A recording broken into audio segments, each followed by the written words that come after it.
Boa noite.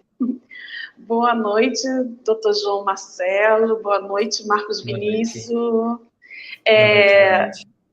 Estamos aqui no nosso 13º Conversando no Micromeio. Boa noite a todos que estão aqui participando conosco, que estão entrando ainda. Meu nome é Janaína, eu sou bióloga, sou idealizadora do projeto Conversando no Micromeio.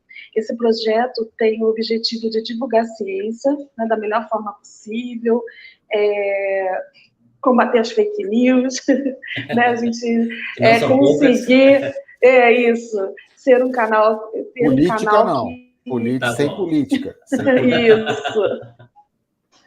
Então, aproveitem, né, a palestra de hoje e a gente vai seguir aqui com vocês, tá bom? Participem. Marcos? Boa noite, Jana. Boa noite, doutor João Marcelo. Tudo bom?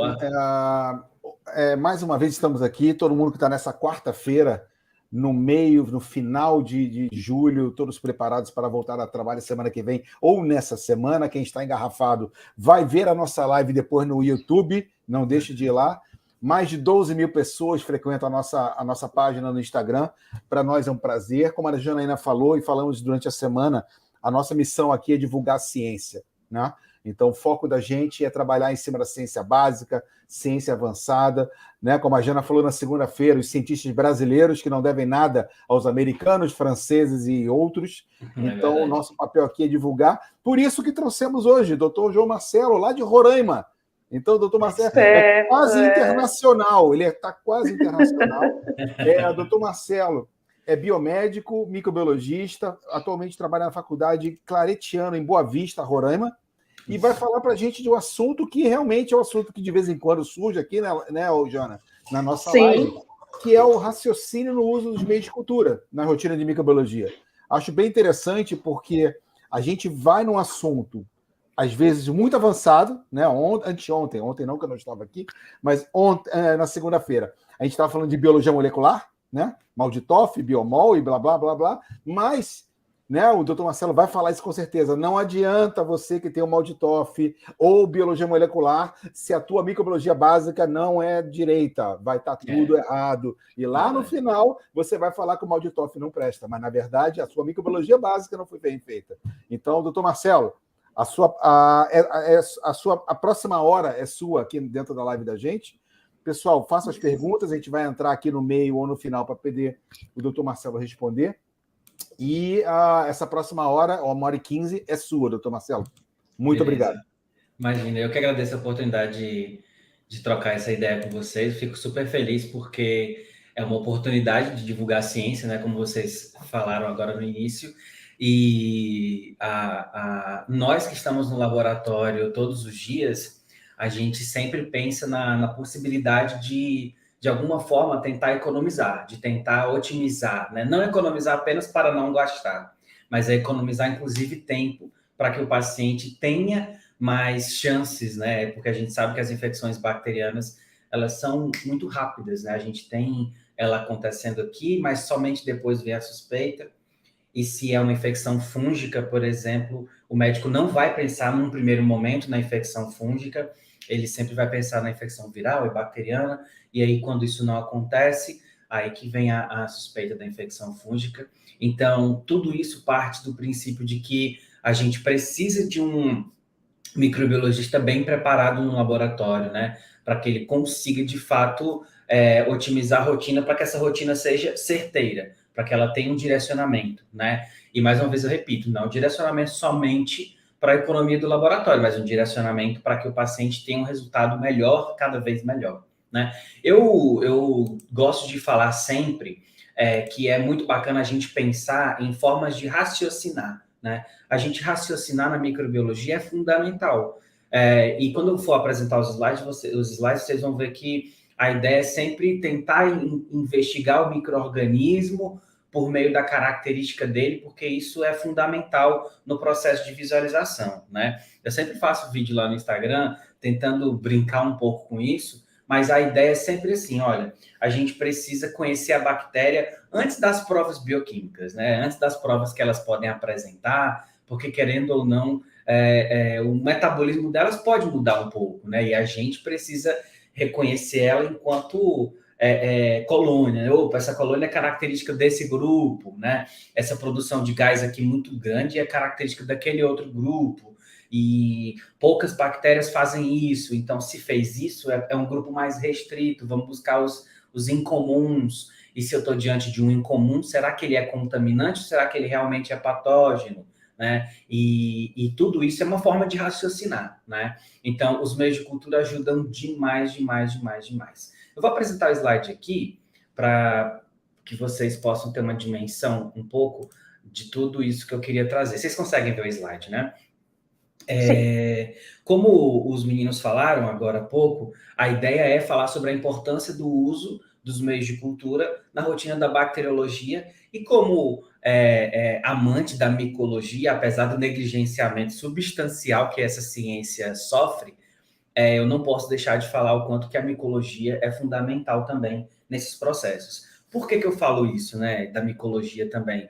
Desde a gente sabe que os micro-organismos, eles são oportunistas, né? As bactérias, os fungos também, especialmente os fungos. E se a gente for parar para pensar num contexto histórico de oportunismo desses micro-organismos, a gente vai viajar para muito tempo antes de Cristo, inclusive, né? Por exemplo, uma das primeiras epidemias que aconteceu foi 3.000 anos antes de Cristo. E essa epidemia, ela dizimou muitas vidas.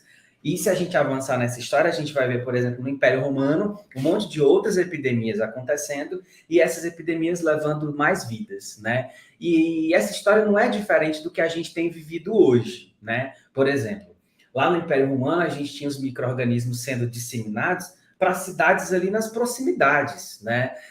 Porque o processo de globalização ainda não aconteceu naquela época, né? Só que uma pessoa viajava andando 40 dias de uma cidade para outra, às vezes, andando mesmo, sabe, a pé. E ela ainda conseguia levar um micro-organismo para outra cidade. Agora você imagina hoje com a possibilidade de ter um micro-organismo 2 horas da tarde no Brasil, mas às 22 horas, às 2 horas da manhã do outro dia, ele vai estar em outro país, lá do outro lado do mundo. E foi isso que aconteceu com a pandemia do HIV no início dos anos 80, e hoje com a pandemia pelo coronavírus, e vem acontecendo com esses surtos localizados, por exemplo, da varíola do macaco, né? Por que eu trago esse contexto inicial? Porque tudo isso faz parte do nosso raciocínio, faz parte da nossa mente produtiva, do nosso organização mental de tudo que a gente faz no laboratório, né?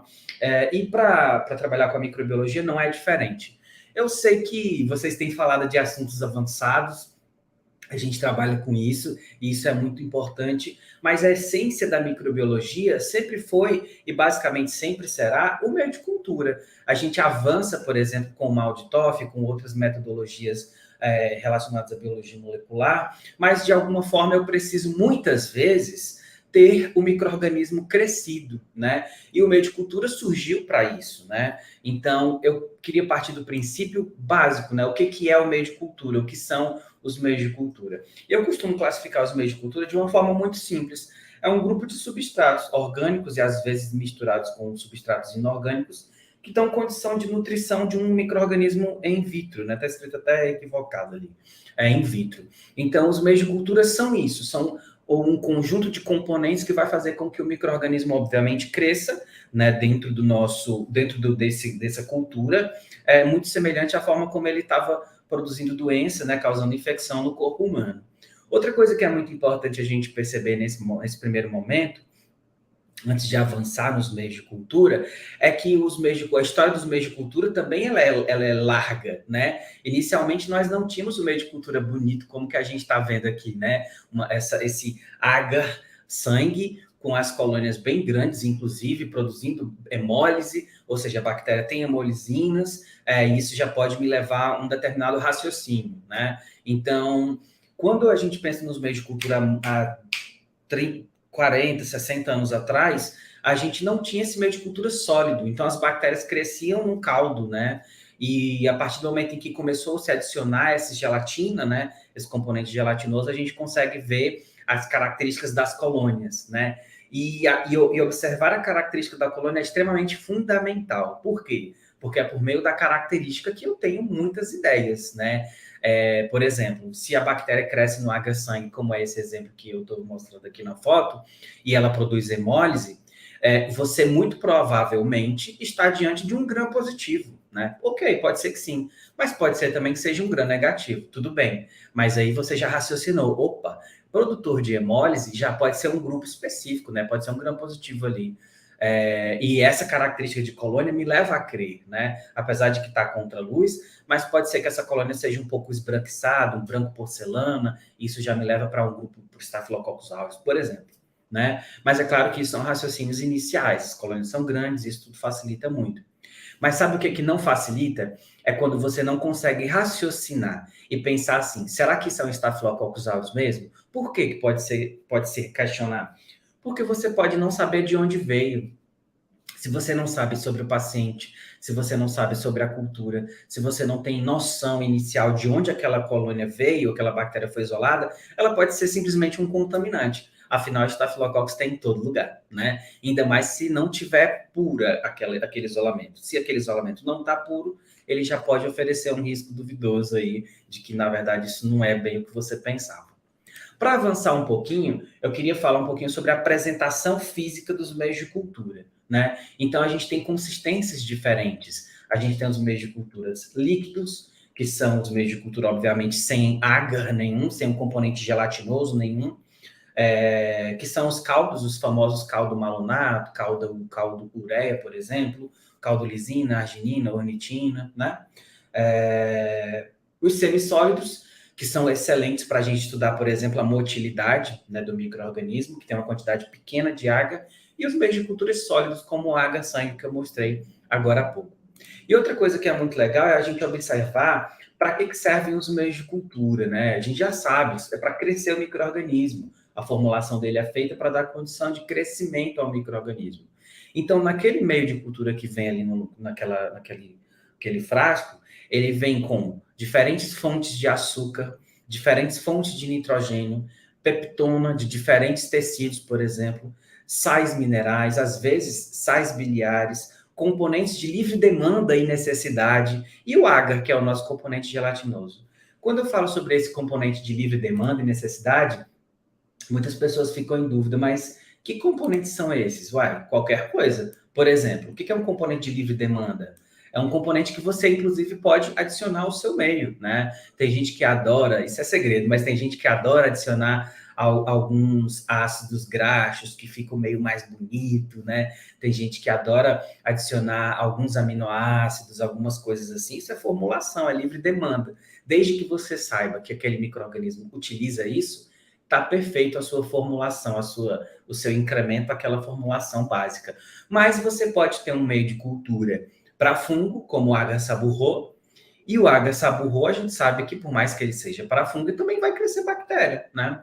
Só que aí você pode adicionar o quê? Um antibiótico, um cloranfenicol, né? Qualquer outro antibiótico de grande espectro, que vai muito provavelmente eliminar, né, as principais bactérias ali que aparecem pelo menos como contaminantes, né? Então, isso, gente, já é raciocinar, né? Isso já é elevar o teu andamento, né? O teu raciocínio. E para entrar nessa história do raciocínio, eu queria trazer uma série de engrenagens que vão facilitar o nosso entendimento a partir de agora. Por quê? Porque o nosso raciocínio em microbiologia, ele é composto principalmente o forro, né? O forro do teu raciocínio em microbiologia é o teu conhecimento teórico, não adianta fugir, né? Se você tem só o conhecimento prático, ele não é tão suficiente assim. Então, o teu conhecimento teórico sobre a apresentação dos meios de cultura, sobre a formulação, quem gosta de meio de cultura é meio metido a químico, né? Quem gosta de meio de cultura, gosta, na verdade, de ficar fazendo assim, ó, vou pegar esse meio de cultura aqui, vou enfiar esse daqui, vou misturar aqui e ver o que vai dar. É claro que ninguém sai fazendo isso no laboratório clínico, tá, gente? A gente não faz isso no laboratório clínico, não. Mas a gente gosta demais de tentar organizar as coisas de uma forma mais fácil, né? Eu tive a oportunidade de conhecer algumas fábricas, algumas produtoras de meio de cultura e tive a oportunidade também de ver o processo de formulação de alguns meios de cultura e participei disso e sou apaixonado por isso. Então, assim, todo o conhecimento teórico sobre, será que os enterococos fermentam tais carboidratos? Será que as Klebsiellas produzem muito gás na presença da glicose, mas será que apresenta muito gás na presença de outro aminoácido? Ou, desculpa, de outro carboidrato? É possível que sim? Qual? Vamos testar. Então, tudo isso é muito importante. E a McConkie, né, o homem, né, Alfred McConkie, quando ele começou a formular o McConkie, que hoje é bem diferente do que ele formulou no início, que foi um meio de cultura para enterobactérias, ele fez exatamente isso, né? E ao longo do tempo, os cientistas foram adicionando os sais biliares, os corantes também, para facilitar. Então, tudo isso é conhecimento teórico. Isso vai formular, vai facilitar o teu raciocínio em microbiologia. Outra coisa que faz parte desse processo, dessa engrenagem, é a tua experiência observacional. Tudo que eu falei agora há pouco naquela colônia, que é essa daqui, ó, sobre uma colônia grande, uma colônia bonita, beta-hemolítica e etc e tal, é relacionado a isso daqui, ó, experiência observacional. Hoje você olha para uma colônia, se você tem um pouquinho mais de habilidade, você consegue determinar quem aquela bactéria é.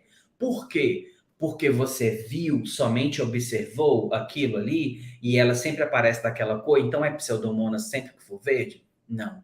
É porque a tua experiência observacional falou mais alto junto com o teu conhecimento teórico.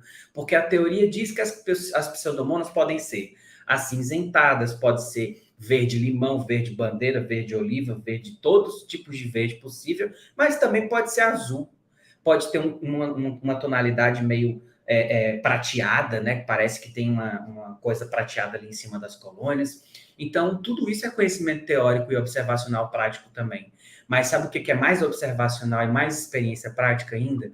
É quando você fala assim, caramba, aqui no meu hospital, por exemplo, é muito comum as Pseudomonas. É muito comum as Pseudomonas com essa tonalidade mais esverdeada.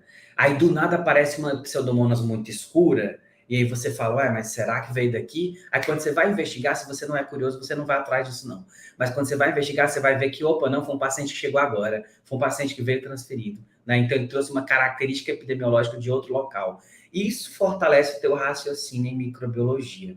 E é por isso que a gente fala, gente, o microbiologista, ele é regionalizado, né? Aqui é uma coisa, mas aí no Rio é outra, aí em São Paulo é outra. Então a gente tem uma característica de crescimento microbiano muitas vezes diferente, né? Os micro-organismos, eles se comportam assim. Se você for pegar uma Pseudomonas, por exemplo, de ambiente hospitalar, ela muito provavelmente será beta-hemolítica.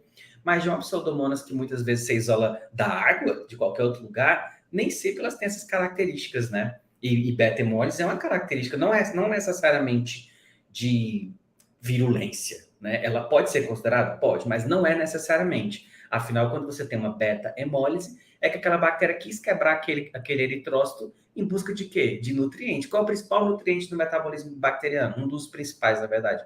O ferro. Então, é por isso que ela quebrou o trem do eritrócito para poder pegar o ferro. Então, a gente tem aqui outra coisa, quando eu tenho em base o conhecimento teórico, a minha experiência observacional, eu tenho a capacidade de dedução embasada na experiência observacional e no conhecimento teórico. Então, vendo essa colônia dessa forma, eu consigo deduzir que aquilo é Pseudomonas. Eu consigo deduzir que aquilo é uma Klebsiella.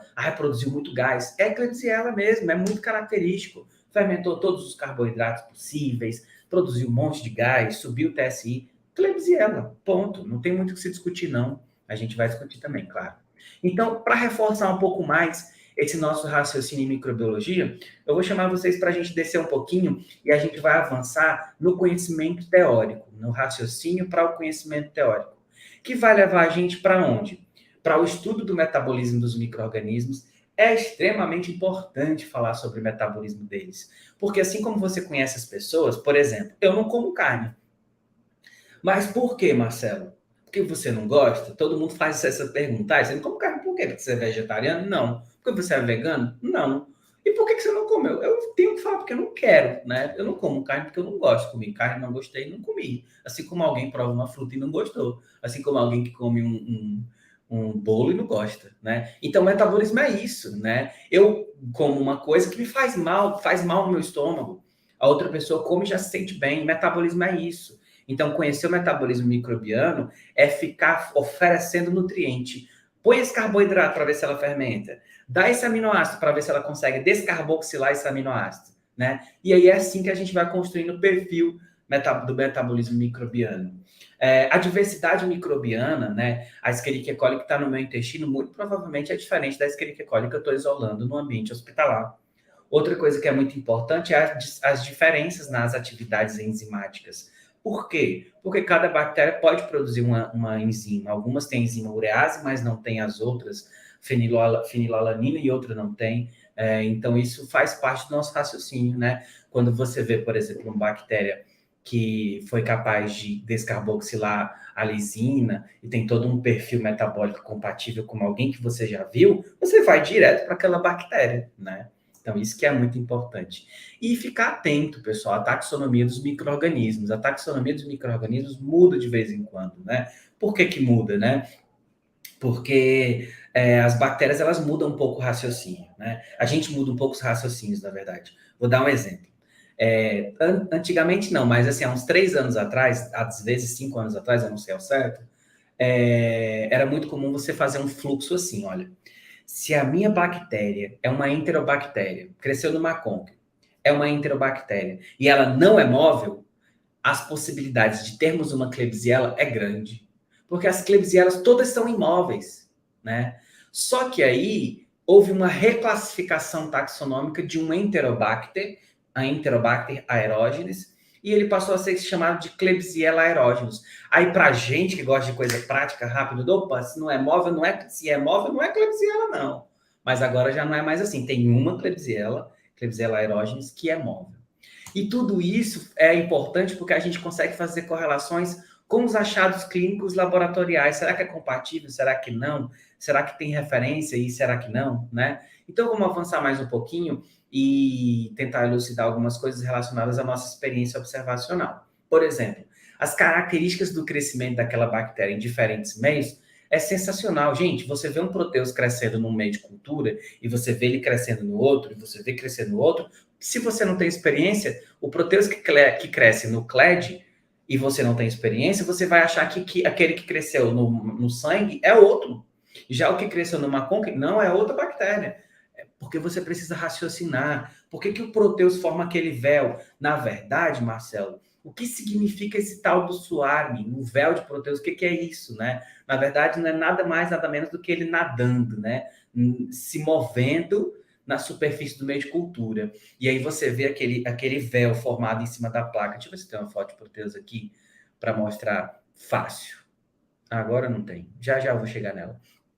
Então, você consegue perceber que o crescimento microbiano na superfície do meio de cultura é muito importante. A gente consegue chegar muito longe em cima disso. Porque se o proteus tem colônia de borda irregular e eu sei que ele é móvel, e eu vejo as características de outras bactérias, como Pseudomonas, por exemplo, e eu sei que a colônia da Pseudomonas é irregular, é óbvio que, em sua maioria, as bactérias que têm colônias irregulares pode significar que seja móvel. Então, isso é forma de raciocinar. O conhecimento das características das colônias, que é isso que eu acabei de falar, né? Então, isso tudo é muito importante para a gente compreender esse contexto. E a gente tem as correlações dos achados, né, com outros exames laboratoriais. Isso pode acontecer também e é muito importante, porque muitas vezes o microbiologista, na verdade, ele também é um analista clínico, né? E ele trabalha nessa multi-área, e isso tudo faz parte do processo do laboratório clínico. Assim como as características de odor dos micro-organismos, você vê você sente o cheiro, na verdade, de proteus, você quer sair correndo, né? Você sente o cheiro de Pseudomonas, já é um cheiro mais doce, mais agradável, mais frutado, né? Aí você vai para uma Escherichia coli, por exemplo, já é um cheiro mais azedo, algo mais estranho. O Citrobacter já é mais fétido, mais forte, bem, bem fedido, né? Então, assim, não é que você vai sair cheirando placa, isso não pode, né?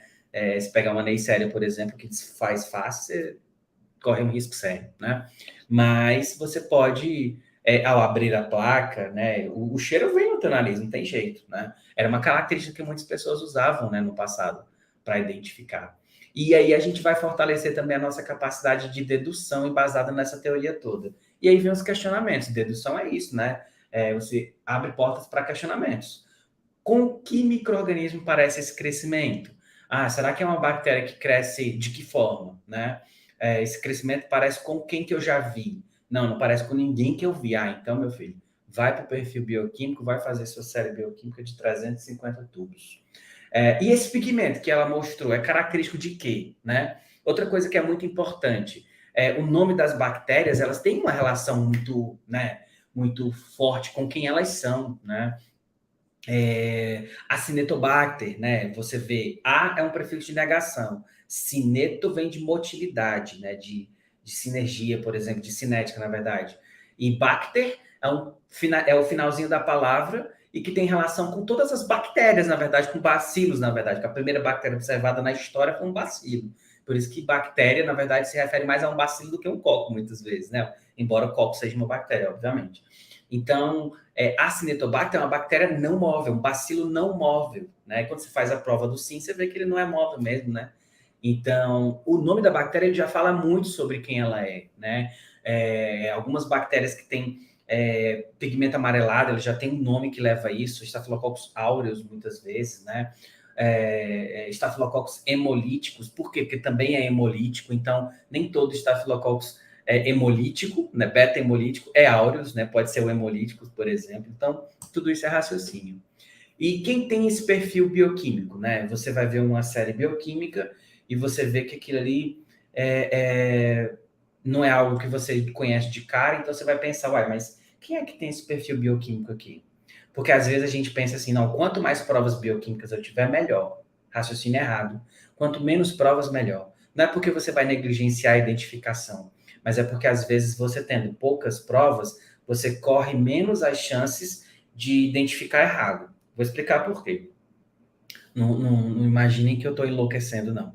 Mas pensa comigo, assim, ó, eu tenho alunos da graduação que eles sempre falam assim, professor, olha só, eu estou com 12 provas aqui, todas essas bateram e essa aqui não bateu. Então não é essa bactéria. Aí eu sempre falo, mas por que uma prova que contou contra vai ser a que vai destruir a possibilidade de ser essa bactéria?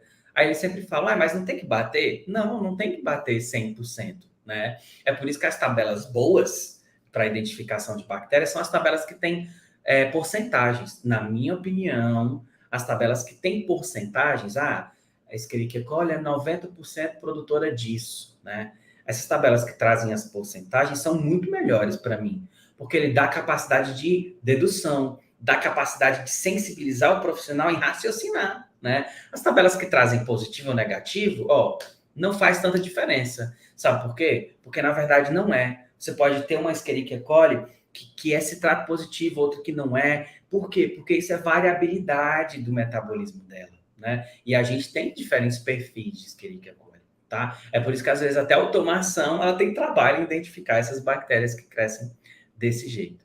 Então, com isso, a gente fecha o nosso ciclo sobre o raciocínio em microbiologia. A gente consegue ter aqui uma dimensão do que é importante para saber sobre como raciocinar é importante.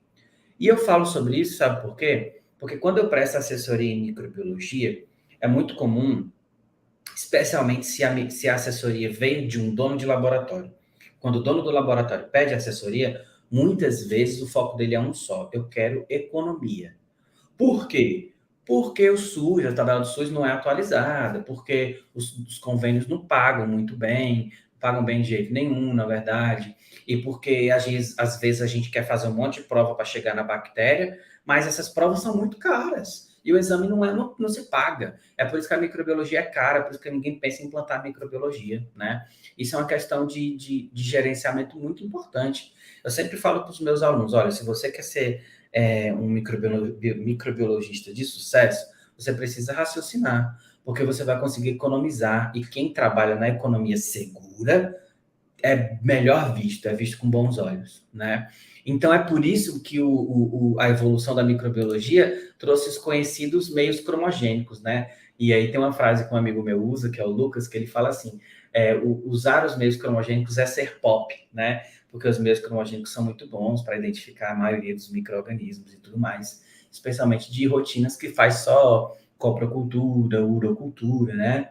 Então, são mais legais, né? Então, assim, a gente tem os meios de culturas cromogênicos, que são meios de culturas que facilitam demais a rotina, porque é por meio de reações cromógenas, eles evidenciam quem é o micro-organismo, né? Então, dá para você ter uma noção ali de quem é. esse micro-organismo aqui é uma Escherichia coli, porque ele mostrou esse precipitado aqui de sais, a gente consegue ver, porque ele cresceu rosa, então fermentou, e aí a gente vai fechando o ciclo das coisas, né? E às vezes em um único meio de cultura, em um único cultivo, na verdade, você consegue possibilitar a identificação. Então, os meios de cultura, eles são ótimos nesse sentido também, porque às vezes, ao invés de fazer um semeio inicial, isola, vamos lá jogar na série bioquímica para identificar, joga no Vitek, joga no Fênix, joga no Walkway, joga aí onde que você quer microscan, para poder identificar, né? E aí ele já consegue identificar muitas vezes de forma mais, né, rápida, segura e rápida, né? É uma promessa muito boa quando surgiu a Candida auris, né? Quando ela começou a surtir efeito aí de causar grandes problemas, foi o cromogênico Candida, o Cromagar Candida plus, né? Que ele prometia identificação segura de Candida auris, né? Tem algumas... Professor, né, não pode João falar. Marcelo. Não, então, a gente tem uma questão no cromogênico, só para acrescentar, né, se o senhor concorda, que muitas das vezes você precisa também identificar, né? São identificações presuntivas, né? A gente precisa colocar bem isso, porque eu também passei por uma E está na bula. Está na bula de todos os meios cromogênicos que ele é presuntivo. Exatamente. Por numa empresa uma indústria, né, de formação de meio, de produção de meio, e era uma grande questionamento, né, de cliente em relação a isso, né? Porque muitas das vezes, como você está apontando muito bem, né, que a gente não tem aquela característica, às vezes, que vem na revista, né? Sim. Então, assim, é um pouquinho mais claro, é um pouquinho mais escuro, e aí a pessoa, mas olha, ficou assim, isso assim. Não, olha, é presuntivo, então você precisa fazer os testes confirmatórios, né? Então, assim, igual quem usa o cultura para enterococcus resistente a vanco, né? Quem usa ele acha que só ele resolve. Né? Resolve. Não, na verdade, a gente não é tem assim. presuntivo. Agora, uma coisa também que o senhor está trazendo para a gente, que é muito, muito importante, eu fico pensando, né? Assim, fiquei pensando aqui, lá no início, quando eu comecei, né? Que eu digo, de formar, né? Porque a gente está aqui com um monte de gente provavelmente assistindo a gente, é importante que vocês saibam, para quem está começando, né? Que quando você abre uma placa cheia de crescimento, te dá um desespero, né? Quando você não sabe, você pega uma secreção respiratória, e que você olha aquilo e fala, meu Deus, o que eu considero aqui, o que eu não considero, né? Ou, enfim, uma ferida, ou alguma coisa assim. Então, é muito importante isso que ele está chamando a atenção, que é esse conhecimento teórico, em relação àquele crescimento, né? Muito importante isso. Vou te cortar, mas não vai. Não, fica à vontade, fica tranquilo. Mas é bom que a gente vai conversando também, né? Sim, sim. O pessoal mande perguntas. Vamos lá. Desculpa te Imagina, interromper. fica tranquila, fica à vontade. Então, é exatamente isso mesmo. Quando a gente pensa nos meios de cultura cromogênico, eu estou falando com a pegada de quem quer otimizar a rotina. Mas pensa comigo. Quando a gente vê o meio de cultura e ele fala assim, olha, se a bactéria crescer rosa é uma Escherichia coli, ao invés de você, por exemplo, jogar num painel de automação e gastar aquele painel, você pode simplesmente fazer uma ou duas provas, se for necessário. E aí, com uma ou duas provas, você consegue fechar aquele ciclo.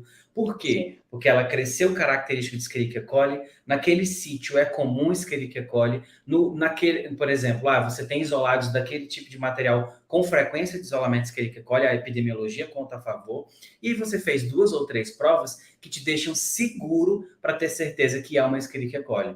E isso é essa capacidade de raciocinar. Por isso que eu trago o meio cromogênico como essa abertura para isso. Porque muitas vezes as pessoas pensam somente na economia. É por isso que eu sempre falo, eu estou falando de economia segura. É você utilizar um meio que vai te dar possibilidades, inclusive nem precisa ser um cromogênico como o Cromagar Candida ou como aquele Uroclean, não. Às vezes o próprio McConkie, ele já traz características muito importantes para você conseguir definir quem aquela bactéria é. Você consegue ver, ela fala, não, realmente, isso aqui é uma Pseudomonas. E aí você faz uma oxidase, você faz uma ou outra prova, e você já consegue desvendar aquele, teoricamente, inicialmente, um mistério, né?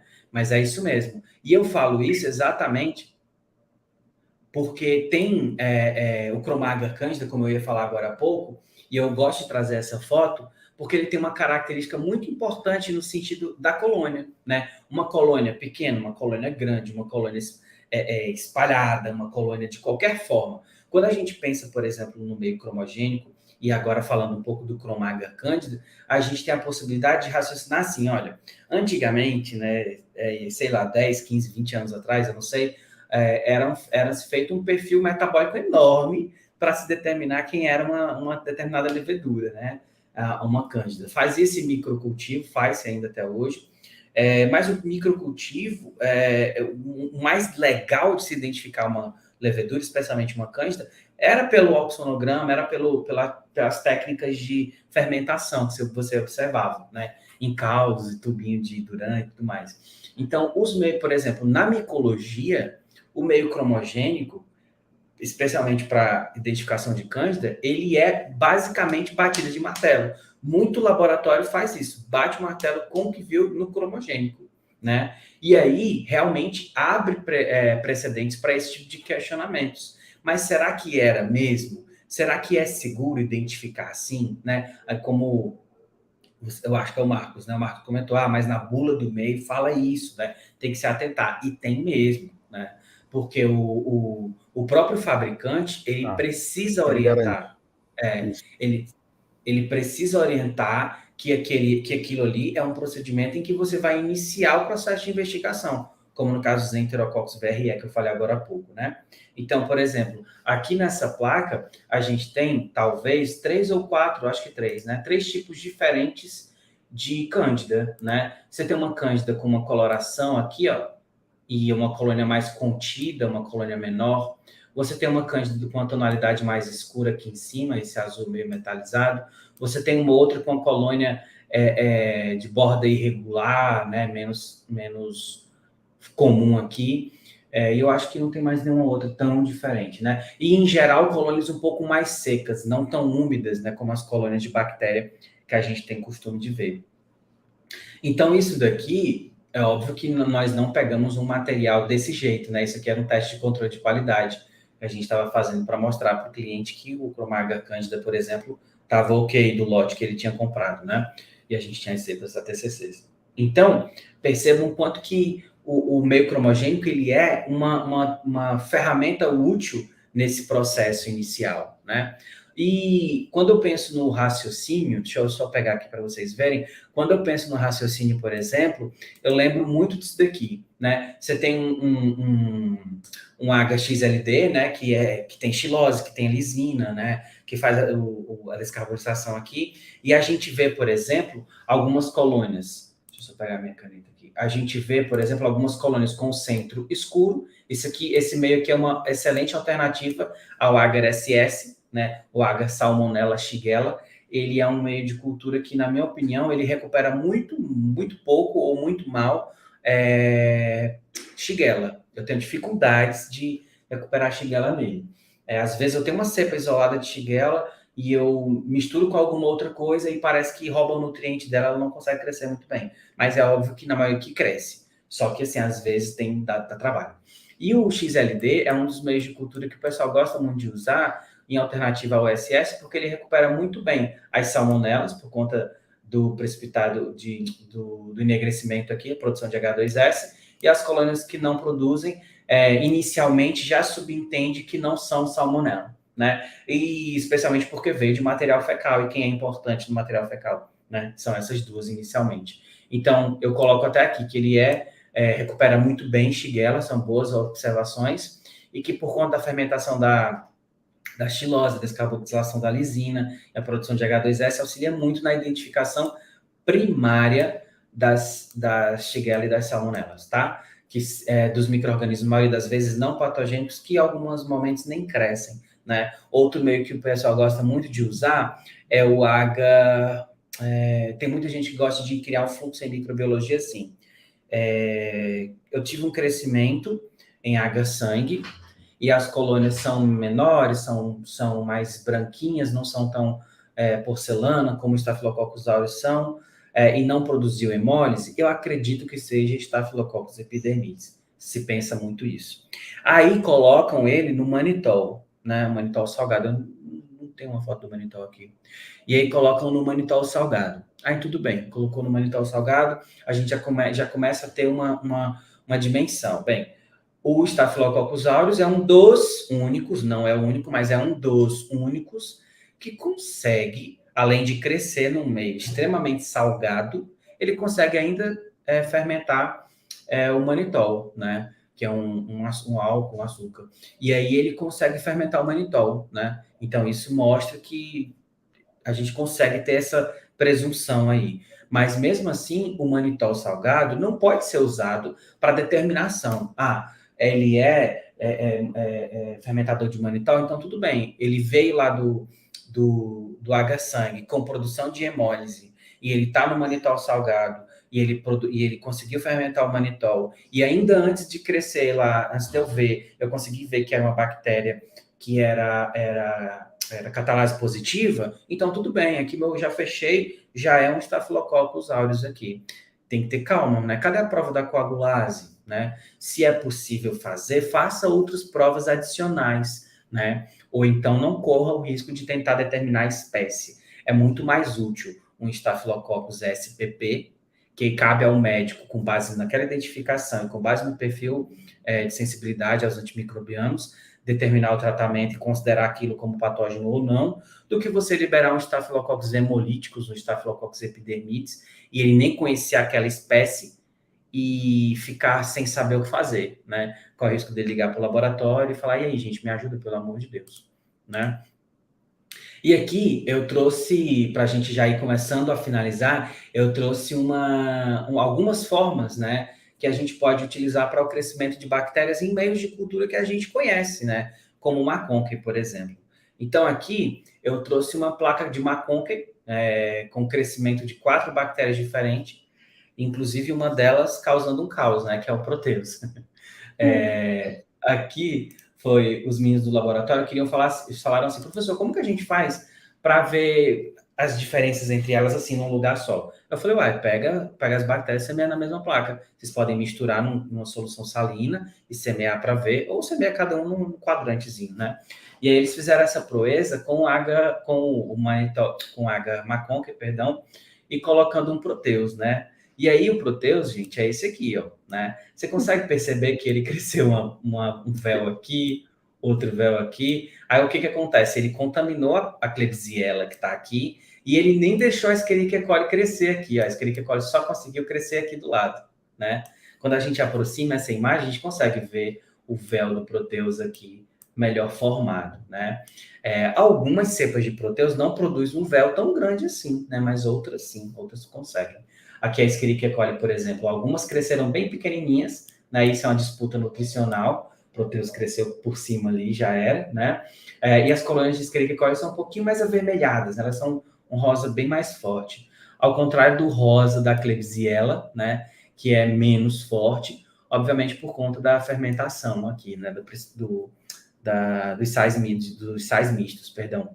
E aqui no cantinho, eu não sei exatamente que bactéria que eles colocaram, mas pelo que eu estou vendo que está escrito, é uma salmonela, né? Então, eles colocaram ali e viram que era um não fermentador também, e isso ajudou eles a entender, opa, fermentador de lactose, porque eu sempre falo para eles que não é porque a bactéria cresceu no McConkey que ela é fermentadora clássica, né? Por exemplo, o Pseudomonas é um não fermentador, mas ele cresce no McConkey. Então, assim como tem gente que acha, não, se cresceu no H-sangue é um gram positivo, se cresceu só no McConkey é um gram negativo, né? Isso é um grande erro, isso é uma grande falta de raciocínio. É óbvio que uma bactéria que cresce no McConkey, esmagadora maioria das vezes, é uma enterobactéria. Afinal, o McConkey foi feito para elas, né? Mas é óbvio que a Pseudomonas, ela vai crescer ali também, né? Ela tem uma característica específica. Inclusive, uma forma de raciocinar é você pensar, por exemplo, que a cor desse meio não está adequada. Ele está quase vermelhão, né? Ele não está aquele rosa clássico que a gente vê do do McConkey, né? Isso aqui é falta de ajuste de pH, né? Isso aqui é uma coisa muito séria. Isso é até bacana você comentar, porque isso também passa, vou usar o termo que você usa, né? Um raciocínio crítico, né? Sim. De você verificar ali na prática o controle de qualidade desse meio, né? Exatamente. Que você tem na mão, né? Sim, exatamente. Porque se você está vendo alguma coisa diferente do que o meio apresenta para você, que você sabe que ele vai te responder, a gente precisa conferir, né? A cor do meio, o pH, se está crescendo outra coisa, será que usou o suplemento, será que não usou, né?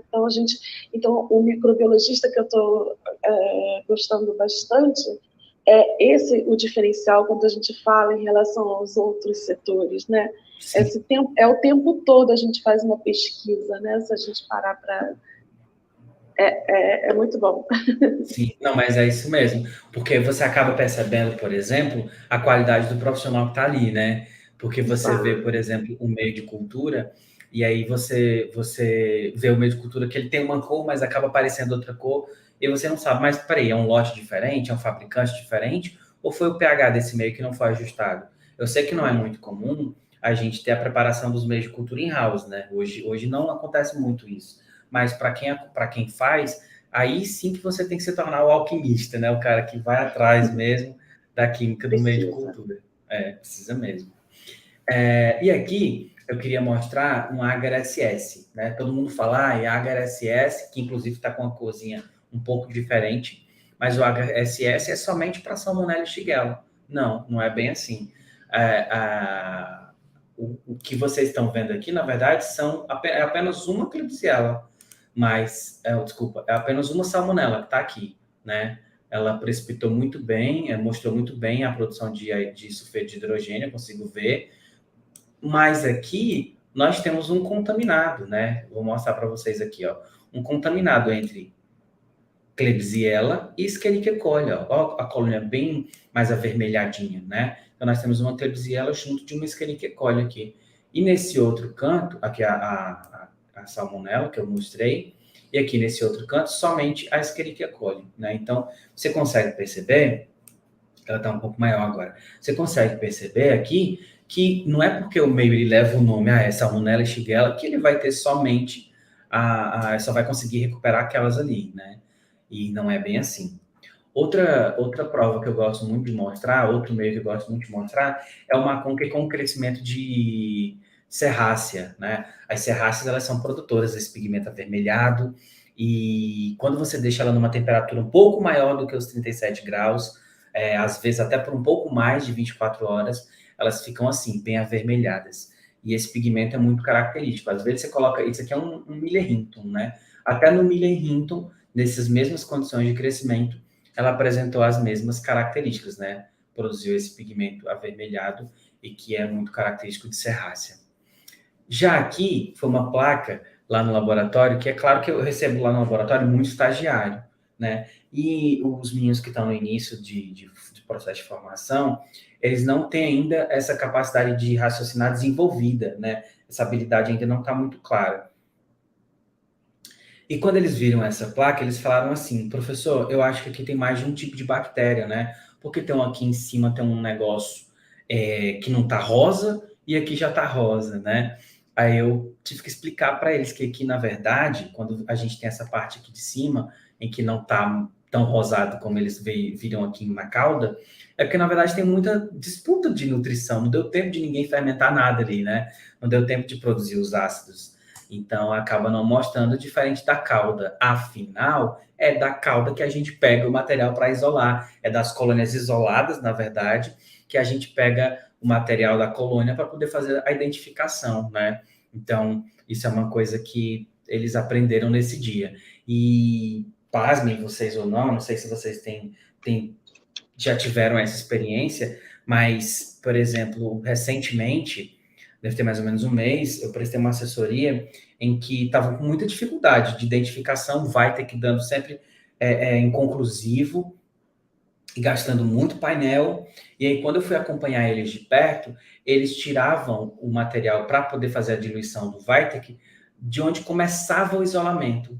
né? Ou seja, fazia aquela bolinha e fazia o estreamento, fazia, mas eles não pegavam da cauda, né? Eles pegavam sempre de onde começava o estreamento, ou seja, de onde muito provavelmente, se tivesse contaminante, ele ia crescer ali, porque ali está cheio de disputa, né? Na cauda, não. Na cauda você vai ver uma colônia isolada de uma coisa e outra ali, como no caso dessa foto, por exemplo. Aqui nessa foto, eu tenho com certeza pelo menos uns 3 tipos diferentes de bactéria, né? Nós temos uma colônia muito grande, colônias muito pequenas, menos rosa, uma colônia com uma tonalidade diferente aqui, né? Que lembra muito Pseudomonas. Então, assim, se uma pessoa que não tem experiência vê esse crescimento múltiplo aqui, começa a ficar pensando, meu Deus, o que pode ser isso? Porque aqui a gente tem 3 tipos de bactérias diferentes, né? A gente tem uma Pseudomonas que cresceu aqui, e quando eles colocaram no Miller Hinton, cresceu de outra cor. Eles tinham uma colônia que eles não sabiam do que era, e quando colocou no Macon, que passou mais tempo na estufa, porque eles esqueceram, na verdade, viram que era uma serrácea. E no outro cantinho da placa crescia tanto colônias puntiformes, ou seja, colônias muito pequenas, rosas mais claro, e do lado rosas mais escuras. Isso aqui foi um isolamento que eles fizeram de uma secreção traqueal. Eles ficaram malucos. Nossa, professor, que loucura isso daqui, não sei o quê. Eu falei, gente, vocês têm que pensar um pouco mais, né? Será que isso não está contaminado? Vai atrás, procura saber sobre o paciente, né? Vê o que está acontecendo, faz um reisolamento, né? Vai atrás, conversa com o pessoal para saber o que está acontecendo. E aí eles começaram um processo de investigação. E aqui também foi algo muito parecido. Eu não lembro que material era esse, mas aqui eles tinham colônias, 2 tipos de colônias diferentes. Um não fermentador e um fermentador aqui muito difícil de isolar, né?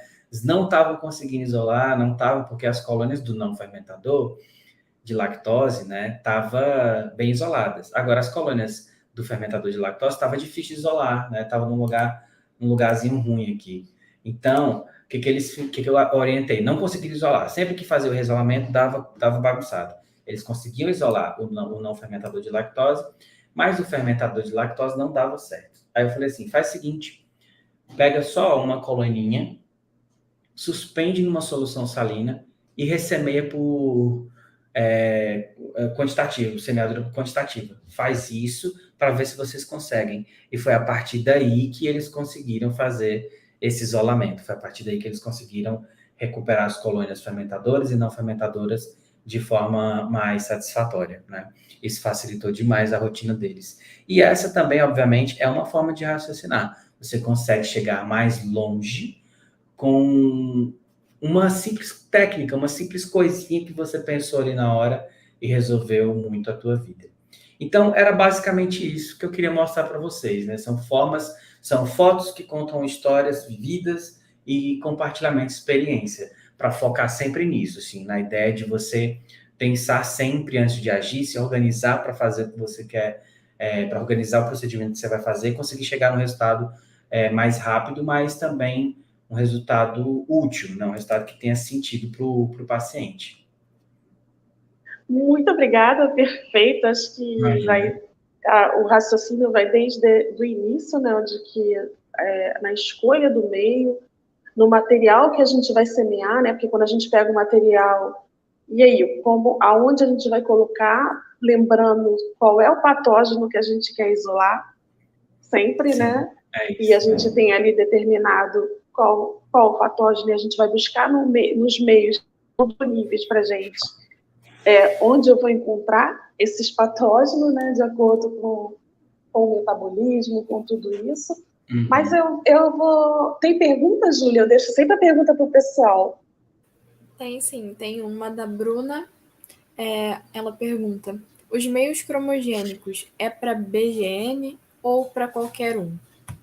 Para qualquer um, né? Você pode ter, por exemplo, os meios cromogênicos para ajudar não somente no grupo microbiano, não somente nos bacilos gram-negativos, mas para tipos de material. Então, por exemplo, existe a urocultura e existe um cromogênico chamado Uroclean, se não me falha a memória, mas tem também uma fabricante do Ceará que chama Agar Lab, é uma fabricante de meios de cultura de lá, que eles têm um meio de cultura para urocultura, que isola bem os patógenos de urocultura e serve muito para essa rotina, né? Então, você tem meios cromogênicos para leveduras, por exemplo, né?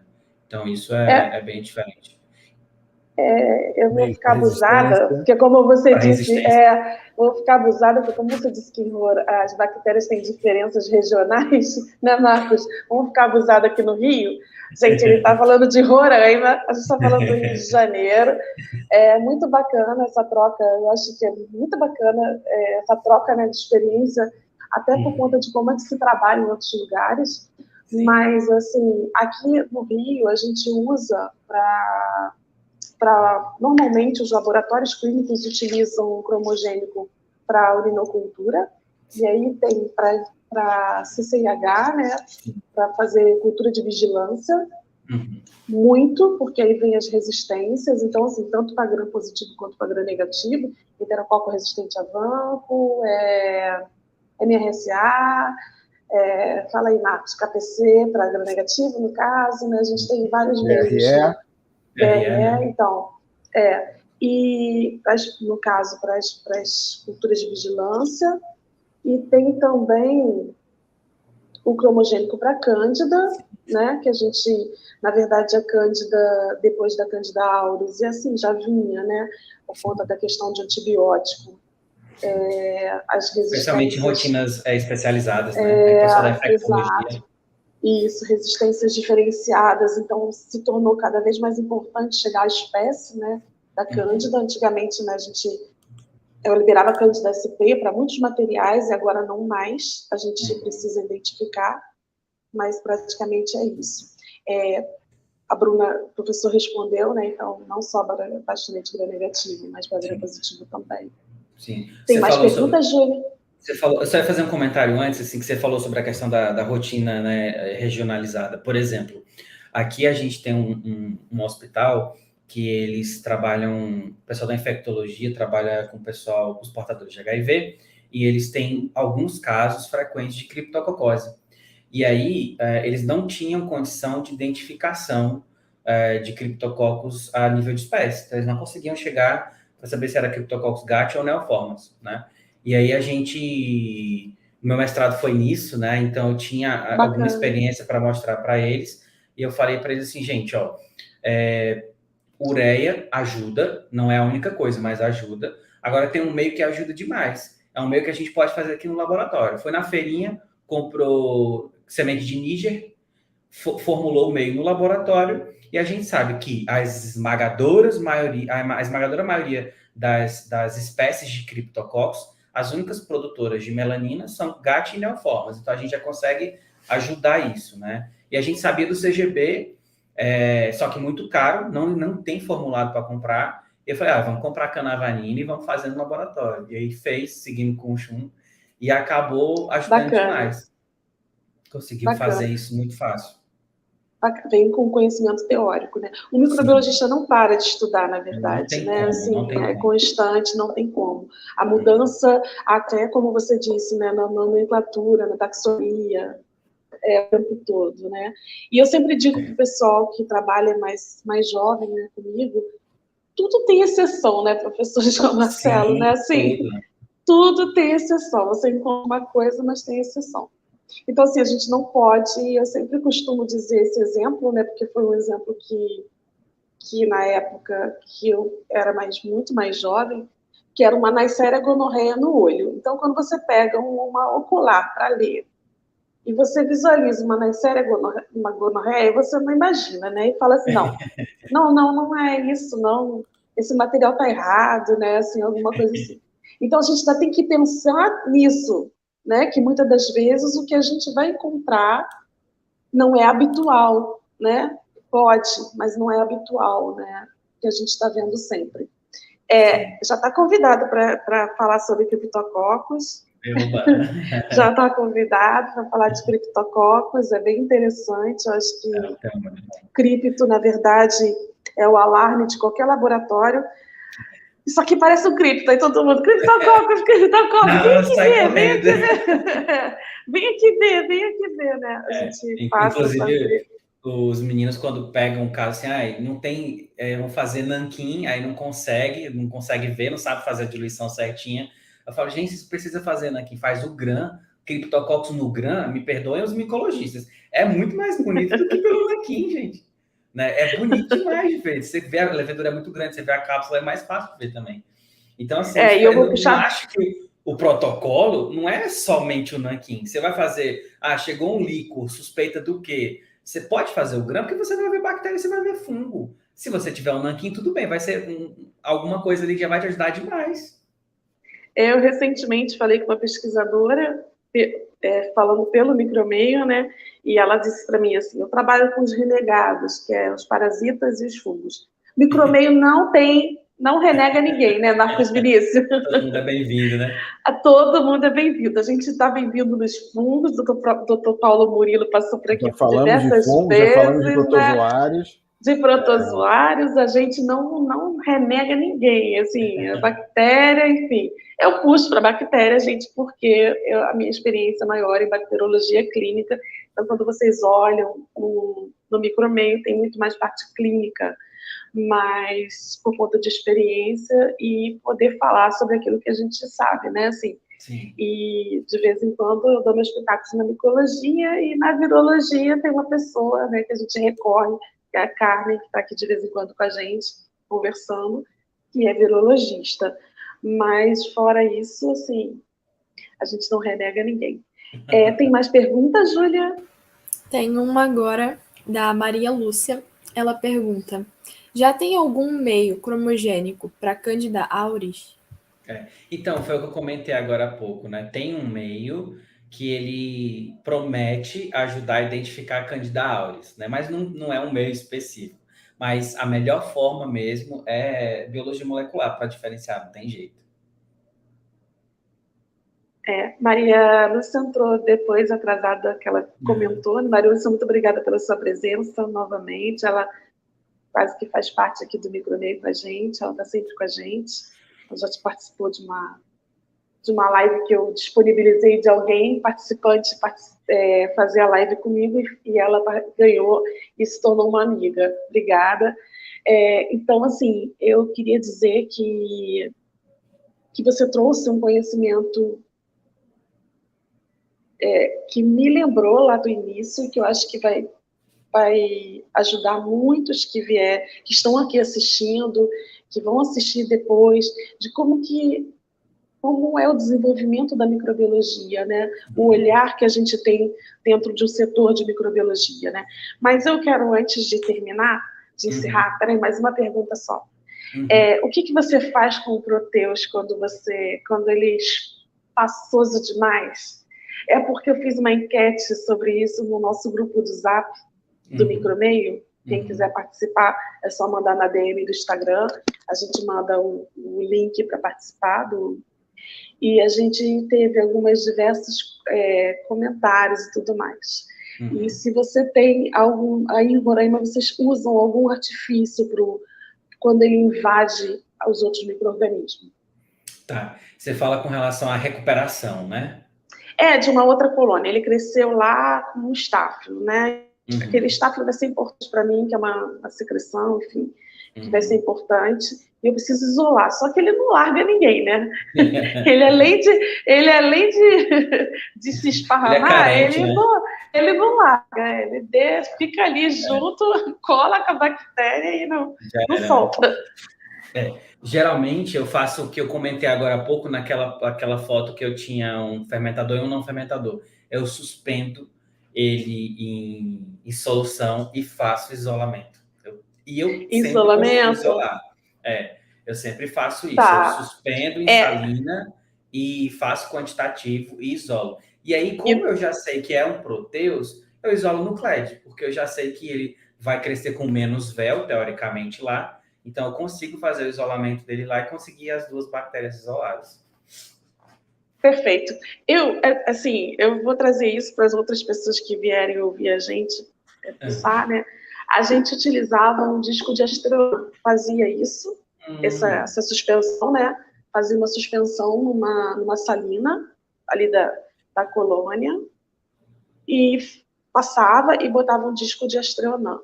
E aí teve também, que foi a própria Lúcia, eu lembrei dela agora quando eu falei, que ela utiliza uma técnica com álcool. E aí eu tô até para divulgar isso, que é descrito, e eu não conhecia também, foi Eu não bastante conheço. interessante. Você passa, né, e coloca álcool, deixa um pouco. Eu vou disponibilizar no Micromeio, gente. No canal eu te passo, professor. E ela coloca, banha no álcool, deixa ali, depois tira, e aí ele não cresce com véu, né? O Entendi. álcool. Aí vem esse conhecimento, né, da questão. Sim. A vivência, né? O álcool Mas tem agora eu alguma. quero saber. Coloca o O álcool álcool, aonde? Na solução? não, na banha a placa. Você Entendi. semeia e banha a placa ali com Legal, álcool. Em legal. cima do AGA, né? Depois Entendi. retira e aí incuba e aí o véu fica restrito. E aí Legal. algumas pessoas disseram que fizeram, enfim. A gente ficou num debate assim de várias Vou fazer coisas, isso né? para testar Mas aqui. então, eu vou encaminhar e vou colocar lá no Micromeio também esse trabalho que ela passou para a gente, divulgou no grupo, que foi bastante interessante. Gente, eu não quero terminar a live porque eu gosto desse assunto. Eu também trabalhei com o meio de cultura, né? A gente tem muitos meios hoje em dia, tanto para a indústria, alimento, veterinária, cada vez cresce mais, né? Eu acho que, como o Marcos falou, a gente fala de biologia molecular, mas ainda está longe o custo, e ainda assim alguns Não é tão recursos realidade, né? não e os recursos, ainda mais para laboratório de microbiologia, né, as grandes empresas que conseguem a biologia molecular, né, mas a gente ainda tem esse meio de cultura e vai dar um pouco de tristeza quando a gente não tiver o meio, né, porque é tão bom ver, né, a bactéria tem cheiro, coração, Júlia, a Júlia entrou depois, né, a Júlia faz parte com a gente aqui do Micromeio, mas ela não é da área de microbiologia, mas ela hoje viu que a bactéria tem cheiro, coração, cor, tem tudo. Uma Gente, personalidade, né? eu A queria... gente bem tem mais uma dúvida. A gente vamos. faz ou... Pode Faz fazer? essa, mais Pode, essa, por mim, faz. tudo Tá. bem. A Ellen Valadão perguntou: essa suspensão pode ser usada para isolamento de antibiograma? Não, eu acho que eu não entendi muito bem o que ela falou, mas a suspensão que eu falei, Ellen, é muito semelhante à suspensão do antibiograma. Mas o que eu falei foi assim: suponhamos que a gente tem um crescimento de uma bactéria muito próximo da outra e você não conseguiu isolar ela. Então, a suspensão que eu fiz foi para pegar aquelas bactérias, dissolver ela no meio, no líquido, na solução salina, e se eu dissolvo, eu vou ter elas misturadas. Então, as chances de eu conseguir pegar uma alça e fazer o estriamento e conseguir recuperar elas isoladas é maior, né? Mas é semelhante ao do antibiograma. Não sei se eu te ajudei. Era isso, Ellen? Enquanto a gente vai falando aqui, você pode dar um feedback para a gente. Então, assim, a gente vai encerrando. Muito obrigada, professor João Marcelo. Muito obrigada mesmo por ter trazido conhecimento. Por vir de Roraima aqui, tão próximo, né, Júlia? Está aqui com a gente. A gente costuma fazer assim, tá? Eu dou boa noite, a Júlia vai dar alguns recados, Marcos Vinícius dá os recados, fala também, e a gente deixa um final para o senhor dar o recado que desejar, se o senhor quiser passar e-mail, passar qualquer mensagem para o pessoal que está assistindo a gente. Muito obrigada ao pessoal que está assistindo a gente. A gente ainda tem live até sexta-feira. Participem com a gente. Essa semana está bem interessante, como todas as outras. As lives que vocês não viram estão gravadas. E boa noite, saúde para todos. Júlia? Oi, gente, boa noite.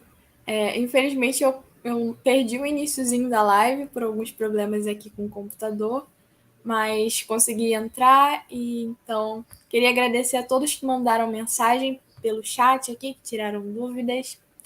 Lembrar dos certificados, né? Quem quiser certificado de participação, só enviar para a DM do Micromeio em até 1 hora após a live, que a gente envia para vocês. Enviar o nome completo e o e-mail.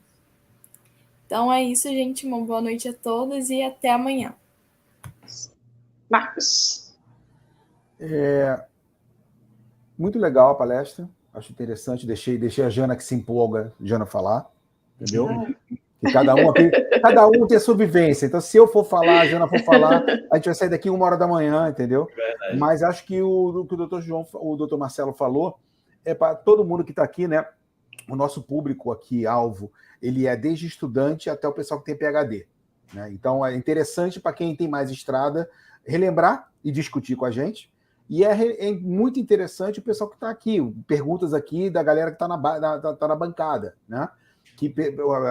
Pessoal que nunca trabalhou com meio de cultura, cromogênico, o pessoal que só ouve, de novo, falar do que é PCR, do que é MALDI-TOF, o que é Film Array, ou seja, tudo aquele negócio que o top do top do top, só que às vezes a gente sabe, né?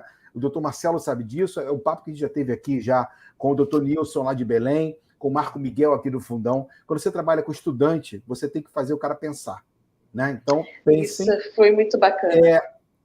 Vou dar só um exemplo aqui, meu primeiro estágio foi no laboratório de análise clínica no Rio de Janeiro, lá em 1900 e bolinha, né?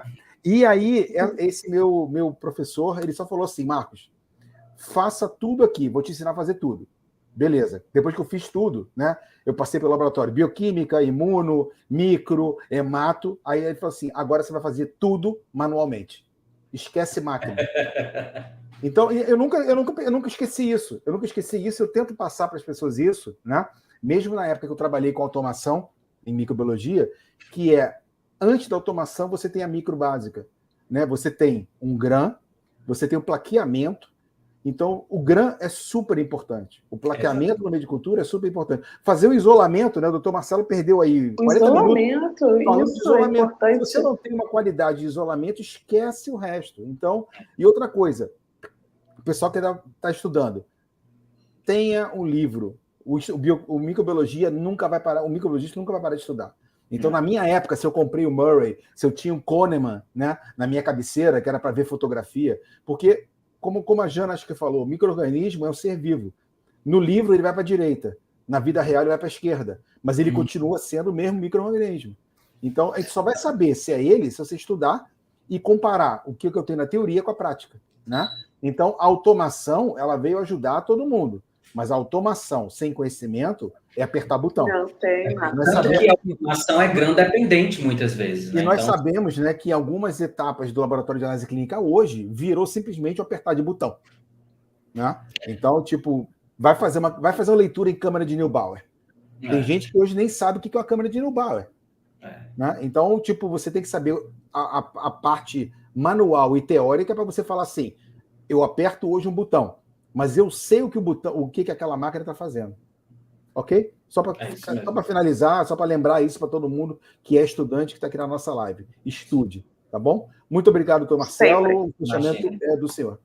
Imagina, eu agradeço. Eu que agradeço a oportunidade mais uma vez. E o que você falou, Marcos, concordo 100%, porque eu sempre falo para os meus alunos, assim, quando eles estão, por exemplo, no estágio com a gente no laboratório, eu sempre pergunto cadê o grão da cultura, cadê o grão da amostra, né? Cadê o laudo preliminar? Eu sempre falo isso, porque eu sempre falo assim, gente, anota em microbiologia, anota que você libera no laudo, o resultado preliminar, ou então, às vezes, uma simples ligação resolve a vida de muita gente. Porque quando você fala para ele, olha, naquele líquor tinha diplococos, tinham cocos gram-positivos, o médico já começa o tratamento. Quando sai a cultura e quando sai um antibiograma, ele otimiza o tratamento. Então, isso ajuda demais, né? A única coisa que eu gostaria de falar era, assim, vocês já falaram, né? O microbiologista não pode deixar de estudar. E eu gosto muito de comentar uma coisa que eu acho muito importante, que é você se cercar de pessoas boas. O que é isso, né? Eu estou estudando hoje microbiologia. Então, assim, procure pessoas que são microbiologistas, procure referências, siga nas redes sociais pessoas que são microbiologistas, que gostam daquilo, mas não se fecha somente nessa caixinha da micro, né? Porque você precisa observar também o paciente, né? Você não pode deixar de ser humano, né?